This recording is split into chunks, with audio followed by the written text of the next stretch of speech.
സർക്കാർ ജീവനക്കാരുടെ ശമ്പള പരിഷ്കരണമടക്കമുള്ള ആവശ്യങ്ങൾ പരിഗണിക്കാത്തതിന് പിന്നിൽ CPM-ന്റെ നയം മാറ്റം.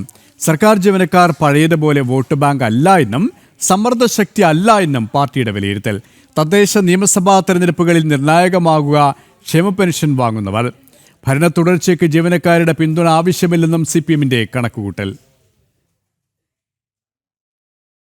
12ാം ശമ്പള പരിഷ്കരണ കമ്മീഷനെ നിയോഗിക്കാത്തത്, DA കുടിശ്ശികയിൽ വെറും 4% മാത്രം അനുവദിച്ചത്, 11ാം ശമ്പള പരിഷ്കരണ കുടിശ്ശികയുടെ 2 ഗഡുക്കൾ 2027 മാത്രം പിൻവലിക്കുവാനുള്ള അവസ്ഥയുണ്ടാക്കിയത്, അങ്ങനെ ആകെ മൊത്തം സർക്കാർ ജീവനക്കാരെ അവഗണിക്കുന്ന സമീപനമാണ് രണ്ടാം പിണറായി സർക്കാർ സ്വീകരിക്കുന്നത്. സർവീസ് സംഘടനകളെ പോലും അമ്പരപ്പിച്ച പുതിയ സമീപനത്തിന് പിന്നിൽ CPM-ന്റെയും സർക്കാരിന്റെയും നയം മാറ്റമാണെന്നാണ് വിലയിരുത്തൽ. സർക്കാർ ജീവനക്കാർക്ക് നിർണായക വോട്ട് ബാങ്ക് എന്ന പരമ്പരാഗത രീതിയിൽ നിന്നുമാണ് CPM മാറി ചിന്തിക്കുന്നത്.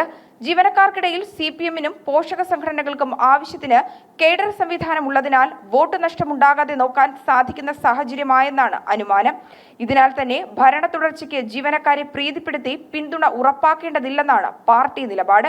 ജീവനക്കാർക്ക് പകരം ക്ഷേമ പെൻഷൻ, ക്ഷേമനിധി പെൻഷൻ എന്നിവ വാങ്ങുന്ന വിഭാഗങ്ങൾക്കാണ് പാർട്ടി പ്രാധാന്യം നൽകുന്നത്. ഈ വിഭാഗങ്ങൾക്ക് വോട്ടൊഴുക്കലിൽ സമ്മർദ്ദം ശക്തിയാക്കാൻ സാധിക്കുമെന്നാണ് CPM വിലയിരുത്തൽ.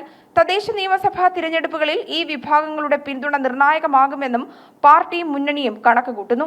ഇതേ തുടർന്നാണ് ശമ്പള പരിഷ്കരണം അടക്കമുള്ള ആവശ്യങ്ങൾ പൂർണ്ണമായി അവഗണിച്ചതും സർക്കാർ ജീവനക്കാർക്കുള്ള പ്രഖ്യാപനങ്ങൾ വഞ്ചനാപരമാക്കിയതും. ജനം, തിരുവനന്തപുരം.